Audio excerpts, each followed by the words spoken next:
জি ভাই, এটা হচ্ছে মিষ্টি তেঁতুলের পাইপ। এরকম মিষ্টি তেঁতুল, দই, রব বিভিন্ন নামের পাওয়া যায়। যেরকম পাইপ কিনবেন, যেরকম কাঁচামাল কিনবেন, ওই রকমই রব আইসক্রিম তৈরি হবে।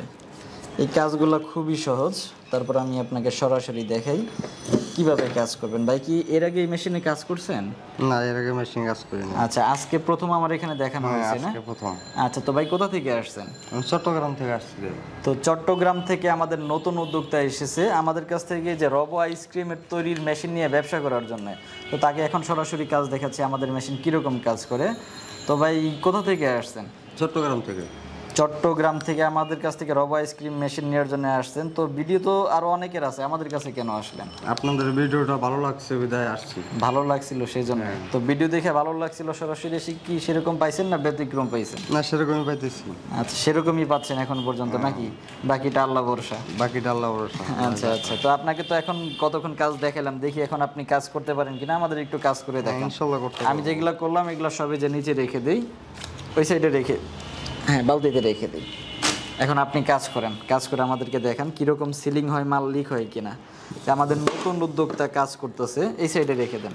জি, আমাদের নতুন উদ্যোক্তা কাজ করতেছে, আগেই চাপ দিবেন না, তাহলে ডাইসটা নিচে নেমে যাবে।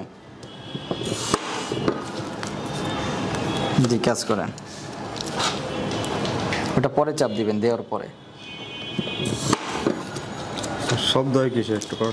শব্দটা হচ্ছে ওই ব্লেডটা কাটে, আর ব্লেড একটু লুজ আছে, টাইট দিলেই শব্দটা আর হবে না। জোরে চাপ দেন, আপনি জোরে চাপ দেন, সমস্যা নেই, কারণ এই চাপটা না লাগলে সিলিংটা হবে না। এটা টুকটাক কোনো সমস্যা হইলে কিভাবে সমাধান করবেন ওটা সব কিছু আপনাকে বুঝিয়ে দেওয়া হবে। এই যে দেখেন, জয়েন্ট এটা সাইডে পড়ছে, যার কারণে কিন্তু দেখতে খারাপ লাগতেছে।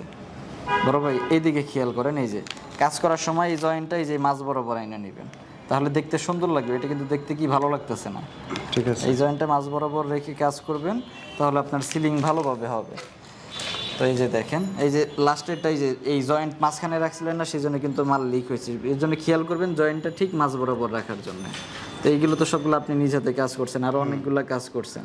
সিলিং ঠিকঠাক মতো হচ্ছে? হ্যাঁ ঠিকঠাক মতো হচ্ছে। আচ্ছা, তো এই যে দেখেন আমাদের নতুন উদ্যোক্তা কাজ করেছে, এইগুলো কিন্তু আমরা নিজেরা কাজ করে দেখাই নাই। আর এটা লিক হওয়ার কারণ কি বলেন?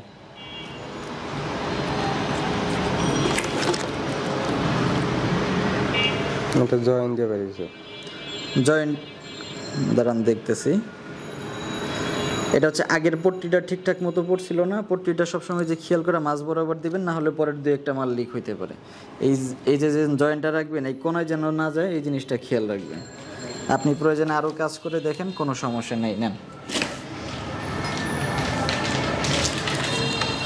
এটা একটু দেখতে খারাপ লাগবে, এটা এই মাঝ বরাবর রাখবেন। জি, চাপ দেন, একটু জোরে চাপ দিবেন যেন মালটা জোড়া লাগে। এটার এই সাইজে উপরেরটা লাগাবেন না ভাই, এই যে আপনি আগে উপরেরটা লাগান, যার কারণে তো মাল লিক হবে। উপরেরটা হচ্ছে গরম, নিচেরটা হচ্ছে ঠান্ডা। আগে যদি উপরেরটা লাগান তাহলে তো মাল লিক হয়ে যাবে, পলিথিন পর্যন্ত ছিঁড়ে যাবে। দেন, চাপ দেন। হ্যাঁ, আরেকটা চাপ দেন। নতুন মানুষ হিসেবে অনেক ভালো পারতেছে, অনেক কাস্টমার আছে, আমরা বুঝাই দেওয়ার পর ওইখানেও পারে না, সারাদিন পরে বুঝে এবার বাড়িতে গিয়েও পারে না। এখানে কিন্তু আহামরি কোনো কাজ নাই। আহামরি কোনো কাজ আছে? আপনি তো অনেক সুন্দরভাবেই করতে পারতেছেন শুরু থেকেই।